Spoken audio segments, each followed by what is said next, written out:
Mi amiga más cercana, Clara Montes, padeció un asalto devastador y, días más tarde, optó por poner fin a su existencia.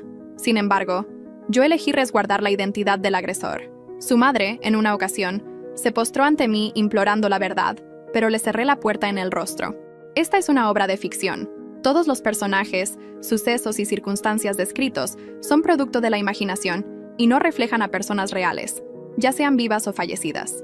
El contenido de esta narrativa aborda temas delicados como el trauma, el abuso, la violencia, el suicidio y el luto. Se aconseja prudencia al lector, especialmente a personas sensibles o menores de edad. Incluso cuando los vecinos llegaron a mi hogar enfurecidos, permití que mi perro los espantara sin vacilar. Una década después, mientras yo agonizaba en mi lecho, mi otra gran amiga, Marina Vargas, regresó al pueblo. Se había transformado en la mujer más acaudalada del país y volvió con sed de venganza. Lo primero que hizo al llegar fue obligarme a subir a un estrado público de juicio de memoria, similar a los usados para condenar criminales antes de su ejecución. Selena, criatura sin alma, que encubriste un delito. Clara, fuimos necias al considerarte alguna vez amiga.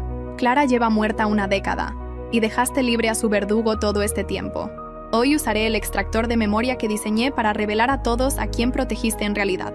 Pero cuando el rostro auténtico del agresor se proyectó en la pantalla gigante, su semblante se tornó completamente pálido. La plataforma que Marina había preparado para mí era imponente. Todo el pueblo abarrotó la plaza hasta que no quedó lugar ni para estar de pie.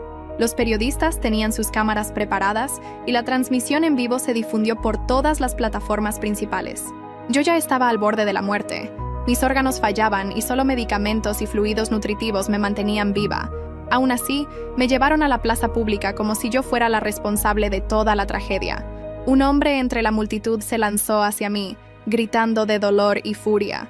«Selena, ¿por qué guardaste silencio?» Mi familia quedó destrozada. Su rabia lo llevó a intentar atacarme y sentí que me faltaba el aire antes de que los guardias lo apartaran. La multitud enloqueció, rugiendo de ira. ¡Qué mujer sin corazón! Violaron a su amiga antes de morir y ella sabía quién fue y permaneció callada. Los rumores decían que ella había desaparecido junto al río y fue allí donde la encontraron, días después. Su desdichada madre le suplicó hasta que las rodillas le sangraron y, aún así, se negó a abrir la puerta. Incluso lanzó a los perros contra la gente. ¿Qué tan vil puede ser? Todas sus maldiciones apuntaban hacia mí. Marina estaba cerca, con el ceño fruncido con intensidad. En todo este mundo, además de los padres de Clara, nadie me despreciaba más que ella. Hace 10 años, Clara Montes, Marina Vargas y yo éramos las amigas más unidas. Sin embargo, tras el ataque a Clara, la hallaron sin vida en el bosque próximo a mi casa. Nuestra amistad se desmoronó. En su nota final, insinuó que yo había visto el rostro de quien le infligió tanto daño. Desde entonces, todos creyeron que yo protegía al agresor, y en verdad, sí lo hice. Marina se plantó frente a mí, su voz gélida y cortante. «Selena, te doy una última oportunidad. Revela quién es el agresor y luego entrégate a la justicia.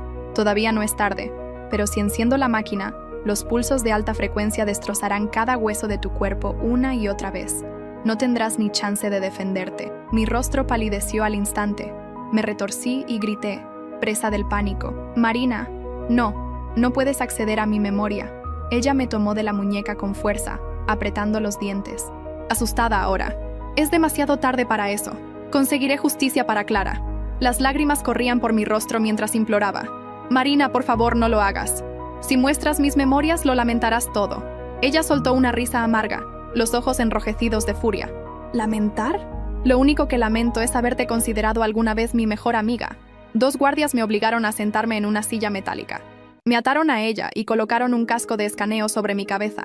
Sentí pequeñas agujas activándose para explorar mis pensamientos más profundos. La máquina zumbó, y una oleada de energía sacudió mis sentidos. Un grito escapó de mi boca mientras mi cuerpo reaccionaba al dolor y la presión del dispositivo. En ese instante, sentí como si me arrancaran el alma. Aún así, la multitud bajo la plataforma seguía furiosa. Verduras podridas y huevos descompuestos volaron por el aire, golpeando el escenario mientras me lanzaban insultos. «Amiga traidora, protectora de criminales, vete al infierno, bruja». En la gran pantalla, mis recuerdos comenzaron a proyectarse en reversa. El primero apareció para que todos lo vieran. Era 3 días después de la muerte de Clara. Me habían arrastrado a su velorio, Todos exigían que revelara quién era el agresor. Algunos me escupieron, otros me arrojaron piedras. Alguien me jaló del brazo con fuerza y otro me tiró del cabello hasta dejarlo enredado. La multitud me empujaba, me insultaba y algunos llegaron a golpearme, dejándome sin fuerzas para sostenerme en pie. Huí aterrada, con los vecinos persiguiéndome como si yo fuera la culpable.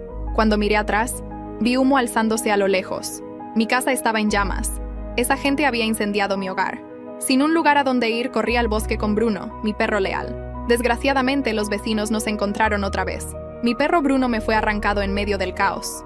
Mi único compañero, como si no valiera nada. Recogí su collar con manos temblorosas y lloré hasta quedar sin voz. Yo tenía solo 16 años, no tenía padre ni madre. En el escenario, Marina observó mi rostro lloroso en la pantalla y soltó una risa fría. «Selena, ¿no te lo mereces? Si no hubieras protegido al agresor, la gente no te habría tratado así. ¿De verdad crees que eres la víctima aquí?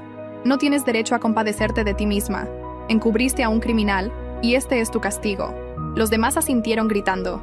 «No tiene vergüenza. ¿Cómo se atreve a quejarse después de todo lo que hizo? Intentando usar esos recuerdos tristes para darnos lástima, ¿eh? Ridículo. Ayudó a un agresor. Eso la hace igual que él.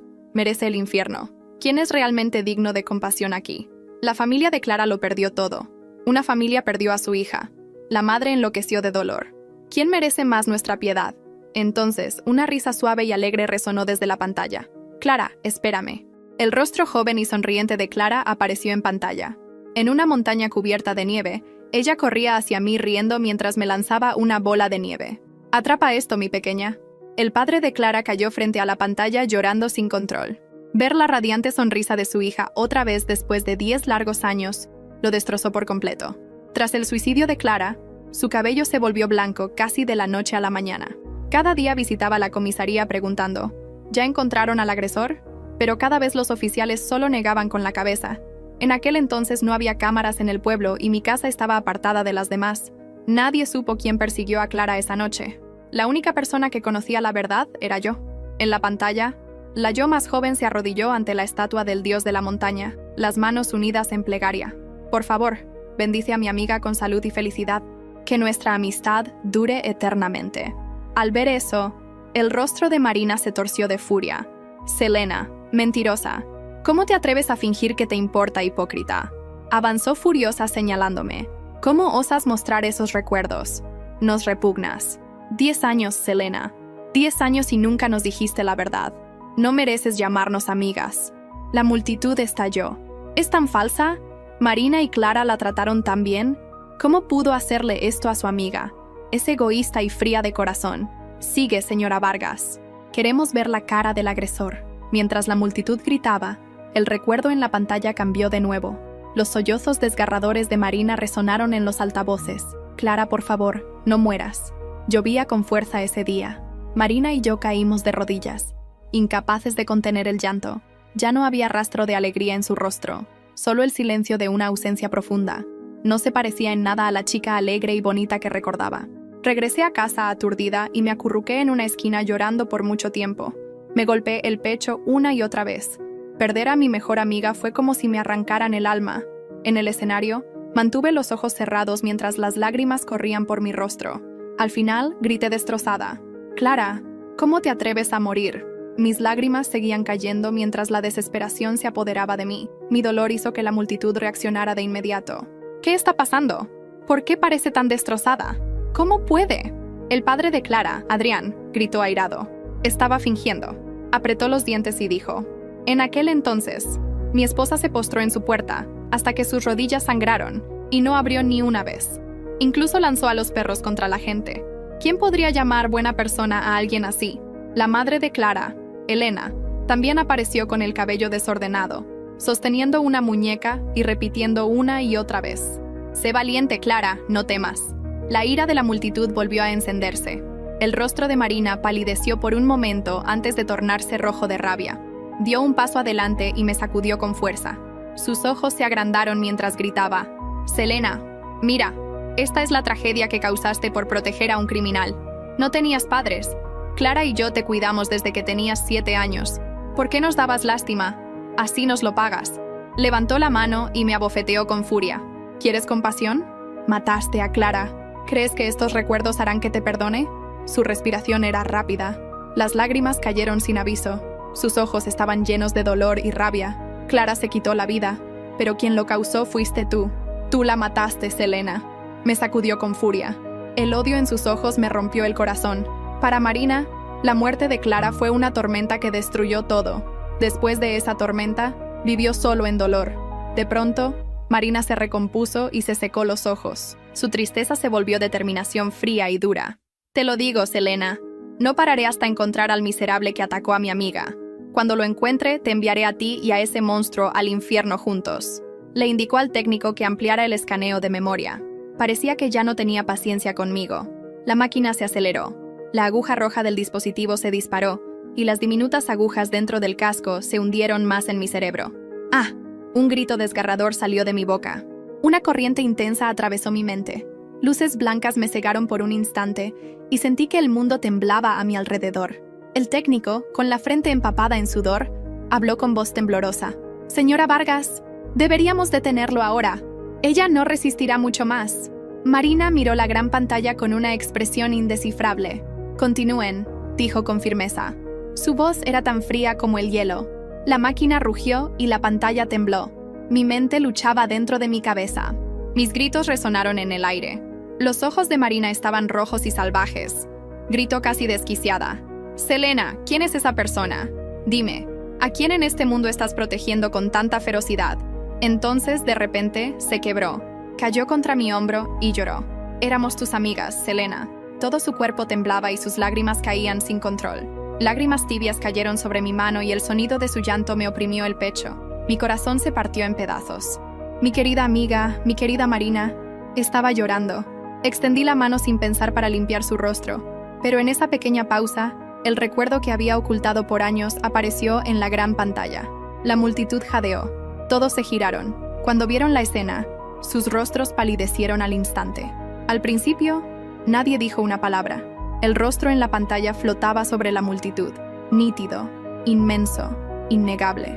Gabriel Morales, 27 años, cabello castaño claro, siempre impecablemente peinado, barba bien recortada, sonrisa de hijo modelo, el mismo que cantaba los domingos en la iglesia, que ayudaba en las colectas, que impartía clases de ética a los niños del pueblo, el hijo único del pastor. Marina soltó un sonido ahogado, como si se hubiera tragado un cuchillo. Dio un paso atrás temblando. Algunos vecinos comenzaron a murmurar su nombre, como si al repetirlo pudieran negarlo. Gabriel, el bondadoso Gabriel, el novio de la hija del panadero, el que ayudó a construir la biblioteca del pueblo, el que había aparecido en la televisión local por organizar donaciones para orfanatos. «No», susurró alguien en la primera fila. Debe ser un error, pero la máquina no mentía. Y lo peor no era el rostro, era el tono de su voz en el siguiente recuerdo. «¿Te crees valiente, Selena? ¿Crees que vas a salvar a alguien con tu boca sucia?», dijo Gabriel en la imagen proyectada. Yo, más joven, con el rostro manchado de lágrimas, estaba encogida contra un árbol en el bosque. Él, de pie frente a mí, con esa misma sonrisa suave que usaba para engañar a todos. «Si hablas, voy a mostrarles a todos quién eres en realidad. Una huérfana sucia y resentida. Y si eso no basta, sé exactamente cómo destruir también a Marina». Mi yo del pasado no respondía, solo temblaba. Un silencio aplastante cayó sobre la plaza. La cámara se detuvo en el rostro de Adrián, el padre de Clara. Estaba petrificado, la boca entreabierta, como si acabara de ver a su hija morir de nuevo. Elena, la madre, abrazaba con fuerza la muñeca que llevaba en los brazos, repitiendo con voz seca: «Mentira, mentira, mentira». El pastor Morales se levantó de su silla, alto, cabello blanco, gafas en la punta de la nariz, rostro envejecido pero firme. Abrió la boca para hablar, pero Marina fue más rápida. «Silencio», gritó con voz rota. «Nadie va a defender a ese monstruo». Sus manos temblaban, los puños apretados. Había lágrimas en sus ojos, pero también fuego. Se volvió hacia mí. Yo seguía atada a la silla, el casco aún en mi cabeza, aunque el escaneo se había detenido. Mis piernas ya no sentían nada, solo escuchaba el latido irregular de mi corazón. «¿Desde cuándo lo sabías?», preguntó Marina, apenas en un susurro. Quise responder. Juro que lo intenté, pero mi garganta era un nudo y mi alma estaba en llamas. En mi mente, el rostro de Clara riendo con la cara cubierta de nieve brillaba como un faro inalcanzable. Los murmullos crecieron. Alguien gritó: «¡El hijo del pastor!». No puede ser. Otro. Siempre fue amable. Siempre ayudó a todos. Pero eso era lo que lo hacía tan peligroso.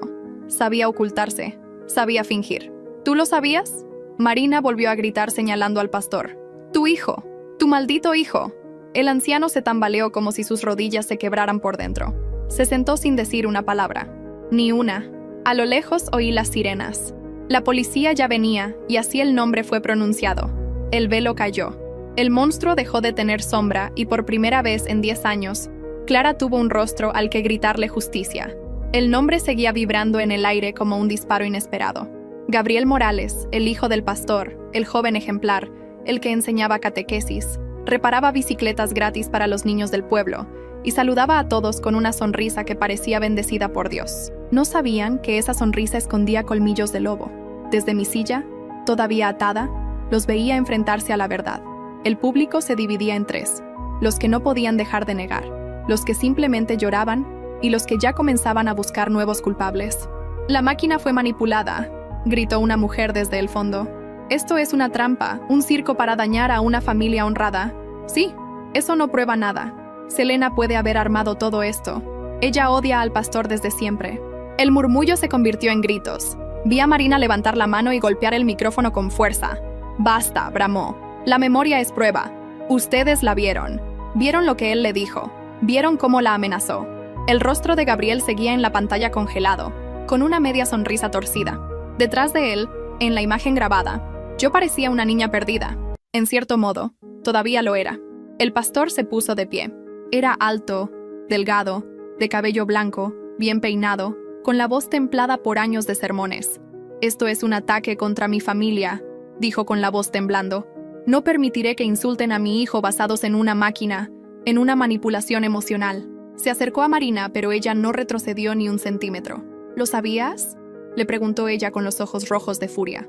¿Sabías lo que hizo? ¡Claro que no!, gritó él. Nunca lo permitiría. Gabriel no es capaz de eso. ¿Y tú qué sabías de él en realidad?, le escupió Marina con una sonrisa amarga. ¿Qué sabías del hombre que criaste? El público murmuraba incómodo. Una anciana en la segunda fila comenzó a llorar en silencio. Un joven vecino, alto y de mandíbula firme, se cubría la cara con las manos. No recuerdo su nombre, pero había estado en la escuela con nosotros. De repente, alguien se paró sobre un banco y gritó. Yo fui a la casa del pastor una vez, hace años. Escuché gritos desde el sótano. Todos lo miraron. Su voz temblaba, pero no bajó la mirada. No vi nada. No hice nada, pero lo escuché. Era la voz de una chica. Nunca lo olvidé. La tensión se cortó en el aire. Nadie respiraba. Nadie se movía. Marina se acercó al borde del estrado. La luz del atardecer le pintaba la cara con un tono anaranjado que la hacía parecer otra persona. Más vieja, más cansada. ¿Cuántas veces lo vimos sonreír?, dijo. ¿Cuántas veces lo escuchamos hablar de bondad, de amor, de perdón?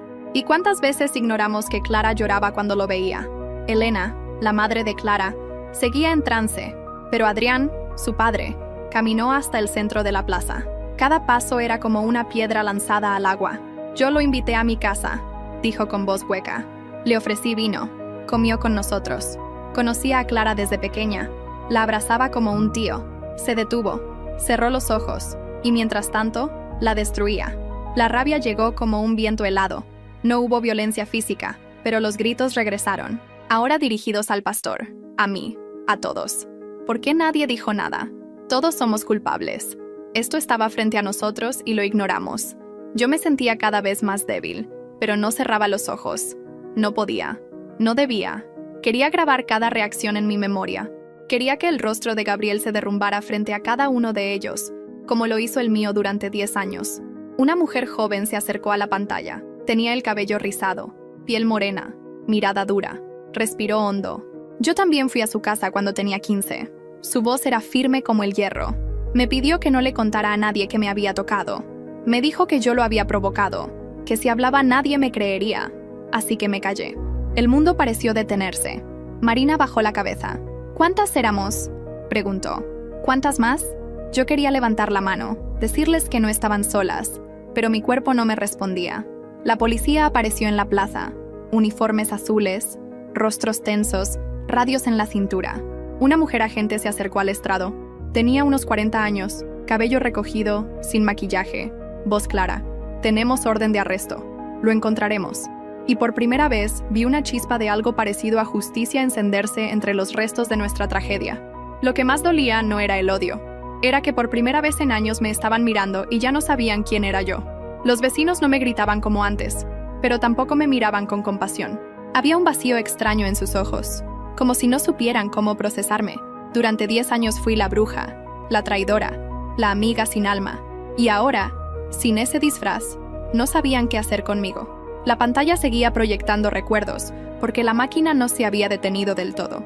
A mi lado, el técnico, un hombre delgado de unos 30 años, rostro pálido, sin barba, mirada nerviosa detrás de unos lentes redondos. Me revisaba el pulso con dedos temblorosos. Lo oí murmurar algo sobre los niveles de señal cerebral. Apenas lo entendí. Mis oídos zumbaban. La imagen en la pantalla cambió. Yo tenía 16. Estaba sentada en la cama de mi antigua habitación, la que fue quemada después. En la grabación, mis manos estaban manchadas de barro, mi cabello oscuro pegado al rostro, los ojos hinchados de tanto llorar. La puerta se abrió y él entró. Gabriel vestía un suéter gris, jeans gastados, el mismo reloj de pulsera que usaba todos los domingos. En la memoria me miró como si nada hubiera pasado, como si su amenaza en el bosque no existiera. «Selena», dijo en tono tranquilo, «viniste a casa llorando. ¿Qué le dijiste a Clara?» «Nada», respondió mi yo adolescente sin mirarlo. No le dije nada. Mejor. Sonrió él y se sentó a mi lado. Porque si hablas, ya sabes lo que puede pasar. Vas a matarme. Él rió una risa suave, como si la idea fuera absurda. No, matarte no serviría. Nadie lloraría por ti. Pero si quieres que Marina sufra, solo dilo. Solo tengo que susurrar unas palabras, inventar unas historias. Las personas quieren creer que tú eres peligrosa. Yo solo necesito empujarlas un poco. Mi yo del pasado respiraba agitada. Tenía miedo, sí, pero también rabia. Y aún así no hablaba. «¿Por qué haces esto?», preguntó ella. «¿Por qué puedo?», respondió él con aquella sonrisa tan parecida a la de su padre. En la plaza, la gente comenzó a gritar otra vez. Ahora ya no dudaban, ya no defendían. Lo sabían, lo habían visto. Gabriel era un monstruo que había jugado con todas nosotras y con ellos también. Yo cerré los ojos, no por vergüenza, sino porque la siguiente parte era la peor. La imagen cambió. Estaba yo sola en la iglesia, sentada en el último banco, mis manos juntas en oración. No había nadie más. «Dios», decía yo en voz baja, «no quiero protegerlo, pero si hablo, van a destruirme. Ya lo hacen sin saber. Imagínate si supieran. No quiero que Marina sufra. No quiero perderla. También perdí a Clara y no me queda nadie». Pausa. «Solo por favor haz que no vuelva a hacerle daño a nadie más». Y eso fue todo. Esa fue la razón. No un pacto con el diablo, no un secreto místico, solo miedo, dolor y el deseo de no arrastrar a otra persona al infierno conmigo. Cuando abrí los ojos, Marina estaba de pie a unos metros. No me miraba con odio, pero tampoco con ternura. Había algo más cruel, decepción. Eso fue todo. Dijo, «¿No lo dijiste por miedo? ¿Por protegerme?» Quise decirle que sí, que fue por ella, por Clara, por todas, pero también por mí, porque era una niña sola, sin padres, sin nadie que me defendiera, porque si me rompían nadie iba a recoger los pedazos. Pero no dije nada. A veces el silencio también es una respuesta. Marina se apartó dándome la espalda. Vi cómo se secaba una lágrima con rabia, como si fuera veneno, y entonces comprendí que, aunque me odiara un poco menos, no me iba a perdonar todavía, y eso también era justo. Marina bajó del estrado con pasos duros, como si el suelo no pudiera sostener su rabia. La multitud se abrió a su paso sin atreverse a tocarla. Ella era una antorcha encendida y nadie quería arder. Yo seguía allí sentada, sin fuerza ni voz, pero no aparté los ojos de su espalda. La conocía demasiado bien, cada línea de sus hombros tensos, la forma en que apretaba los puños, el pequeño tic que le hacía fruncir la ceja izquierda cuando quería llorar, pero no se lo permitía. La pantalla detrás de mí se apagó, dejando un silencio espeso. El técnico dijo algo sobre sobrecalentamiento de núcleos y pidió espacio, pero nadie escuchaba. Todos miraban a Marina. Ella se detuvo en el centro de la plaza. Miró alrededor. Su cabello, negro y liso, brillaba bajo la luz de los focos. Estaba pálida, con los labios secos, los ojos desencajados. Su vestido elegante, color granate, contrastaba con su rostro destrozado. 10 años, susurró. Pero el micrófono aún estaba abierto y su voz se escuchó en toda la plaza. 10 años repitiendo su nombre. Clara. 10 años preguntándome por qué. Su voz se quebró. Nadie se atrevía a interrumpirla. Y ahora resulta que estaba ahí todo el tiempo en las fotos, en nuestras fiestas, en los bancos de la iglesia, tocando la guitarra, mirándonos a todas. Se abrazó a sí misma. ¿Y yo? ¿Qué hice? Lo defendí. Confié en él. Le conté mis miedos. Le hablé de Clara, le dejé entrar a mi casa, le presenté a mis hermanas. Un sonido roto se escapó de su garganta. No fue un llanto, fue algo más animal, un gemido de huesos resquebrajados. ¿Y tú? Gritó girándose hacia mí de nuevo. Tú lo sabías. Y no dijiste nada. Nada.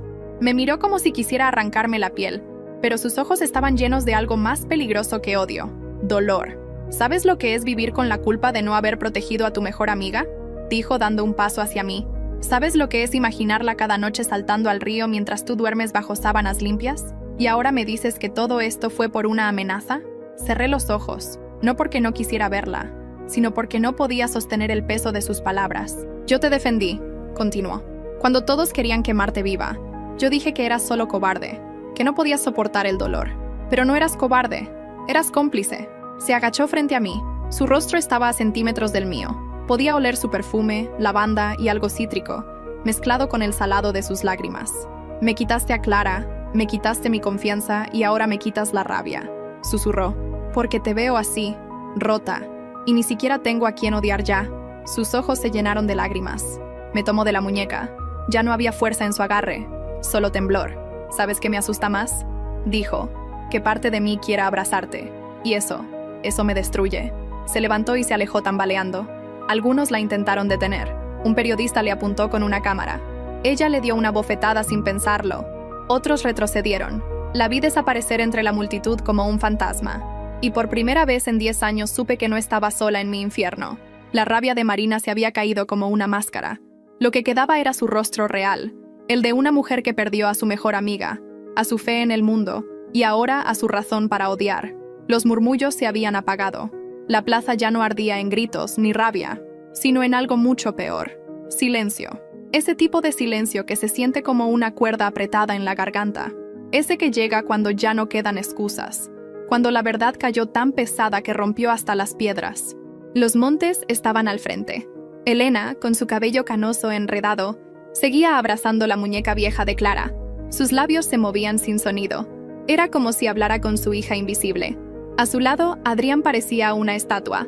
Brazos caídos, mirada hueca, la piel del rostro tirante por el shock. Yo no sabía si podía mirarlos.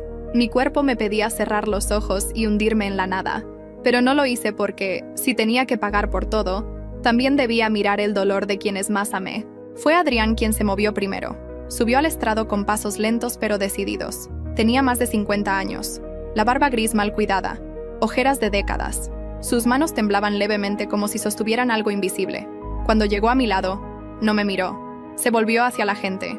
Hoy vimos algo que ningún padre debería ver, dijo con voz ronca. Vimos a nuestra hija sonreír en la pantalla después de 10 años de oscuridad, y vimos el rostro de quien la destruyó. Nadie interrumpió. Ni siquiera los que antes lo seguían en sus linchamientos. Él tenía el micrófono en la mano, y con él el respeto de todos, aunque fuera solo por el peso de su pérdida. Creímos que sabíamos quién era el culpable, continuó. Apuntamos con el dedo, golpeamos puertas, quemamos casas, y nunca... Su voz se quebró por un instante. Nunca se nos ocurrió mirar más allá. Giró lentamente la cabeza hacia mí y entonces, por primera vez, me miró. Selena, tragué saliva. Me costaba respirar. Quiero odiarte de verdad, porque cuando vi esa carta de Clara diciendo que tú sabías, quise arrancarte del mundo con mis propias manos porque eras parte de su vida, porque confiábamos en ti. Me sentí encoger, pero también sé lo que acabo de ver. Y si ese hombre, Gabriel, te amenazó, si manipuló a mi hija, si usó su poder para callarlas a todas, se interrumpió. Se pasó una mano por el rostro como queriendo borrar los años. Entonces, no solo tú fallaste, fallamos todos. Elena, abajo del estrado, soltó un quejido bajo. Sus ojos buscaban los míos. Ella, que había llorado en mi puerta de rodillas. Ella, que había perdido más que nadie. ¿Por qué?, murmuró Elena con voz apenas audible. ¿Por qué no la cuidaste? Sentí que mi corazón se deshacía como papel mojado. Lo intenté. Susurré apenas saliendo el sonido de mis labios agrietados. No supe cómo. Era una niña. Tenía miedo. Pensé que si callaba a él la dejaría en paz. Elena cerró los ojos, apretando con fuerza la muñeca. Ella confiaba en ti. Y yo la amaba, respondí. Todos los días de mi vida la amé. La mujer tambaleó. Marina se acercó por detrás para sostenerla. Las dos se quedaron así, enredadas en un abrazo imposible, hecho de recuerdos y arrepentimientos. Adrián bajó la mirada. Se giró hacia el pueblo una vez más. Los monstruos crecen cuando todos les damos sombra y con eso se marchó. La plaza seguía llena, pero nadie dijo una palabra.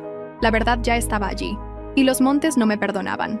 No todavía, pero también sabían ahora quién era el verdadero asesino de su hija. Y esa carga ya no era mía. Las sirenas rompieron el silencio como si el mundo despertara de un mal sueño. 3 patrullas llegaron desde la entrada norte del pueblo, sus luces azuladas girando sobre los techos. La gente se hizo a un lado sin necesidad de que se lo pidieran. Los agentes salieron rápido. Uno de ellos, un hombre corpulento, moreno, de barba cerrada, habló por radio. A su lado, una mujer de mediana edad, cabello gris atado en una trenza. Vestía un uniforme impecable y llevaba una carpeta bajo el brazo. Sus ojos eran de acero. Subió al estrado sin dudar. Su voz era seca, sin adornos. Soy la comisaria López. Hemos recibido orden de arresto contra Gabriel Morales por múltiples cargos, incluyendo abuso sexual, coacción, manipulación de menores y obstrucción de justicia. La plaza soltó un gemido colectivo. Aunque ya sabían la verdad, escucharla de labios de la ley la volvía innegable. El pastor intentó acercarse a la comisaria, pero ella le alzó la mano sin mirarlo. Le recomiendo no interferir, señor Morales.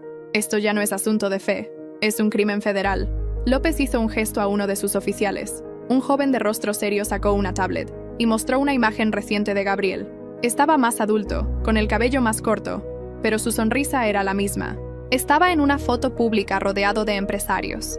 Vivía en la ciudad desde hacía 2 años, bajo otro apellido, Gabriel Salazar, usando el apellido materno. Cambiaron su registro legal hace 1 año, informó la comisaria. No es raro en casos como este. Algunos saben esconderse bien, pero ya lo tenemos localizado. Yo escuchaba todo desde la silla. Aunque mi cuerpo estaba entumecido, una chispa de algo parecido a alivio me recorría las venas. Javier, el técnico, se acercó sin hacer ruido. Me quitó el casco con manos cuidadosas. Era un hombre de unos 30 y pocos años, delgado, piel oliva, cabello castaño recogido en una coleta baja. Llevaba una camisa azul remangada y el rostro serio, pero con una ternura contenida. Evitó mirarme demasiado, como si supiera que yo no quería compasión. ¿Puedes respirar bien?, me susurró. Asentí con dificultad. Él pareció aliviado y me puso una manta sobre los hombros. En el centro de la plaza, la comisaria alzó la voz. La justicia no será perfecta. Pero hoy esta mujer, dijo señalándome, a pesar de todo, eligió enfrentarse a su peor miedo, y gracias a eso el sistema puede moverse. Algunos comenzaron a aplaudir. No todos, pero algunos, genuinamente, no por redención, sino por reconocimiento. Marina estaba de pie entre la multitud. No se unió al aplauso, pero tampoco lo detuvo. Su rostro era inescrutable. Tenía los labios apretados y los brazos cruzados como si estuviera sosteniéndose a sí misma. La comisaria cerró la carpeta. El equipo legal llegará en la mañana. El arresto se hará esta misma noche. Hemos recibido autorización para transmitirlo en vivo por protocolo de transparencia. Agradezco su colaboración. Y con eso bajó del estrado. Una mujer se acercó a mí. No era periodista ni vecina. Era alguien del personal médico. Llevaba una bata blanca, unos 40 años, cabello corto, gafas pequeñas. Vamos a llevarte al centro de salud, Selena. Necesitas descansar. Estoy bien, murmuré, aunque no lo estaba. Javier intervino con suavidad. Solo por unas horas para estabilizarte. Te vendrá bien. No discutí. Ya no tenía fuerzas ni orgullo. Mientras me alejaban, envuelta en la manta, el pueblo se abría a mi paso. Algunos me miraban con duda, otros con lástima, pero nadie me insultó, nadie me escupió. Por primera vez en una década no era el enemigo, y aunque no era aún el final, era un comienzo. La noticia estalló como dinamita en las redes. No pasó ni 1 hora antes de que el nombre de Gabriel Morales fuera tendencia nacional. Los canales de televisión repitieron su rostro en bucle. El hijo del pastor acusado de múltiples abusos en pueblo rural. Nadie hablaba ya de mí. La tormenta había cambiado de dirección. Desde una cama en el centro médico del pueblo miraba la pantalla instalada frente a mí. El cuarto olía a desinfectante y cloro. Una vía intravenosa se perdía en mi brazo izquierdo. El monitor de ritmo cardíaco emitía un pitido suave y constante. Javier, el técnico, estaba sentado a mi lado revisando datos en una tablet. Se había quedado conmigo por decisión propia. Su presencia era tranquila, sin preguntas, solo estaba allí. Agradecí su silencio más que cualquier palabra. Están llegando a su edificio, dijo de pronto mirando la pantalla. La transmisión era en vivo. Una patrulla se estacionaba frente a un conjunto residencial moderno en las afueras de la ciudad. Fachadas blancas, jardines cuidados, seguridad privada. Gabriel había estado viviendo como si nada. 2 agentes tocaron la puerta principal. Un hombre salió, delgado, castaño claro, sin barba. Tenía el mismo aire encantador de siempre, pero algo en sus ojos había cambiado. Ya no era la sonrisa segura, era una sonrisa forzada, de esas que solo hacen los que saben que el teatro terminó. «Señor Gabriel Salazar», preguntó la comisaria López, visible en cámara, «¿queda usted detenido por cargos de abuso sexual, manipulación de menores y encubrimiento de evidencia?» Él no negó, no gritó, no lloró, solo alzó una ceja y dijo: «Vaya, cuánto show por unos recuerdos manipulados». Los oficiales lo esposaron sin resistencia. Un par de reporteros se acercaron. Una mujer, tal vez su esposa o pareja, apareció detrás tapándose la boca con horror. Llevaba una bata blanca y un embarazo visible. Se desmoronó al oír los cargos. Gabriel giró el rostro hacia las cámaras. «Nada de esto se sostiene sin pruebas materiales y ustedes lo saben. Lo único que tienen es el dolor de una chiquilla rencorosa», lo dijo mirando directamente a la cámara. A mí, sentí una punzada en el estómago. Por un segundo volvió a ser el mismo de antes, el que usaba las palabras como cuchillas envueltas en terciopelo. Pero ya no tenía poder, porque esta vez el mundo lo estaba viendo. En el hospital, Javier apagó el sonido del televisor. «Te van a intentar culpar hasta el final», dijo en voz baja. «Así funcionan los hombres como él». Asentí sin quitar la vista de la pantalla. El rostro de Gabriel, mientras lo metían en la patrulla, seguía ahí, intacto, perfecto, pero ya no convencía a nadie. La transmisión cambió a una sala de prensa. La comisaria López confirmó que el detenido permanecería incomunicado, que se abriría un juicio penal en menos de 72 horas y que el material obtenido a través del juicio de memoria sería revisado por peritos para validación legal. «Justicia en curso», dijo simple. Respiré hondo. Cerré los ojos y, por primera vez, no sentí miedo al hacerlo. Javier se levantó, caminó hasta la ventana y la abrió. Entró un aire fresco mezclado con el olor a tierra mojada. «Va a llover», dijo. «Que llueva», respondí. El sonido de la lluvia golpeando los cristales me acompañó toda la noche. No dormí, no por dolor físico, que ya era apenas un zumbido tolerable, sino por todo lo que se había movido dentro de mí. El arresto de Gabriel, la reacción del pueblo, las palabras de Marina. Me sentía como un cuaderno viejo que alguien por fin se había atrevido a abrir, página por página. La verdad iba respirando entre las líneas que yo había enterrado por años. La enfermera me encontró despierta al amanecer. Me trajo un café aguado y una mirada amable. «Tienes visita», me dijo antes de desaparecer por el pasillo. Pensé que sería algún periodista o tal vez alguien del equipo legal, pero fue Javier. Entró sin hacer ruido, como siempre, con su tablet bajo el brazo y la expresión tranquila.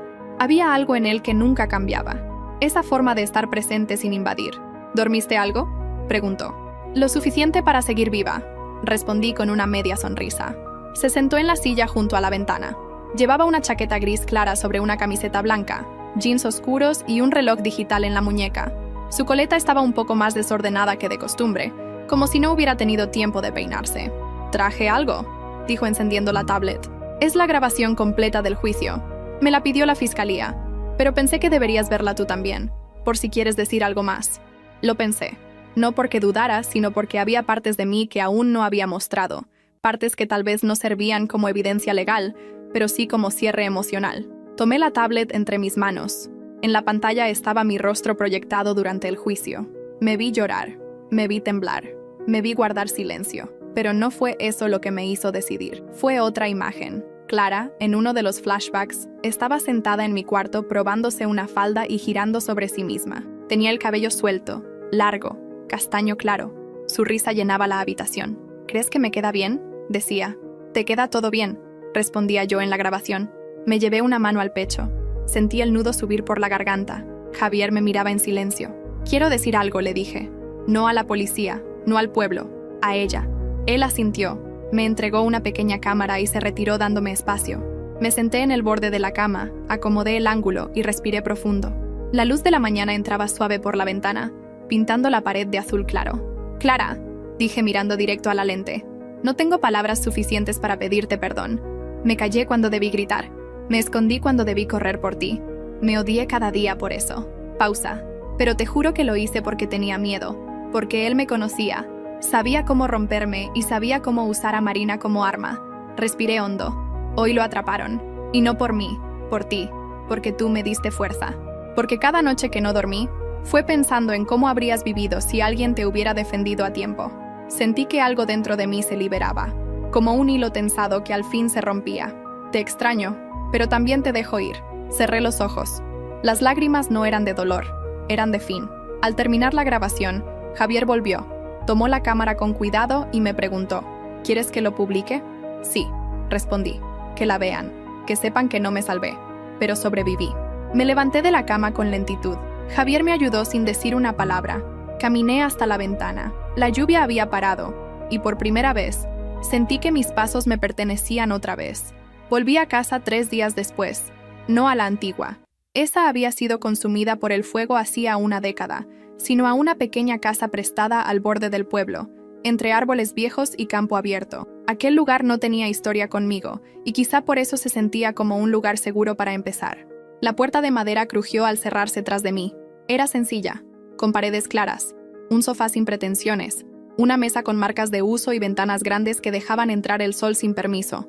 Javier me había dejado allí en silencio, como siempre, después de revisar que tuviera lo necesario: comida, medicamentos y un número para llamarlo si algo fallaba. Vas a necesitar tiempo, me dijo antes de irse, no para curarte, sino para entender qué parte de ti quedó intacta. No respondí, pero sus palabras se me quedaron pegadas al cuerpo como una segunda piel. La tarde avanzó lenta. Caminé descalza sobre la madera tibia del piso. Miré cada objeto como si estuviera aprendiendo a ver de nuevo. No hice café, no encendí el televisor, solo me senté junto a la ventana, abrazando las rodillas, dejando que el silencio me acompañara. Fue entonces cuando golpearon la puerta. No fuerte, 3 toques suaves, como los que uno da cuando no sabe si será bien recibido. Abrí sin pensar. Marina estaba allí. Vestía un abrigo oscuro, pantalones ajustados y botas gastadas por la lluvia. El cabello, que solía llevar perfectamente peinado, caía en mechones sueltos sobre su rostro. Parecía más delgada, más pálida, más humana. ¿Puedo pasar?, preguntó. Asentí dando un paso atrás. Entró sin mirar alrededor. No traía flores ni bolsas, solo las manos vacías y una carga en la espalda que parecía aplastarla. Se sentó frente a mí en la silla más vieja de la sala. Yo no hablé. Ella tampoco durante un buen rato. Solo el viento se colaba por la rendija de la ventana. Vi el video que grabaste, dijo finalmente. El que mandaste a la fiscalía. Asentí en silencio. Pensé que iba a enfurecerme más, pero no fue así. Levantó la mirada. Sus ojos no tenían fuego, tenían cenizas. A veces pienso que si tú hubieras hablado, Clara seguiría viva. Pero luego me pregunto si eso es justo, porque yo tampoco hablé. Yo también ignoré señales y no sé si lo hice por ingenua o por comodidad. No supe qué decir, así que simplemente la escuché. No vine a perdonarte, continuó.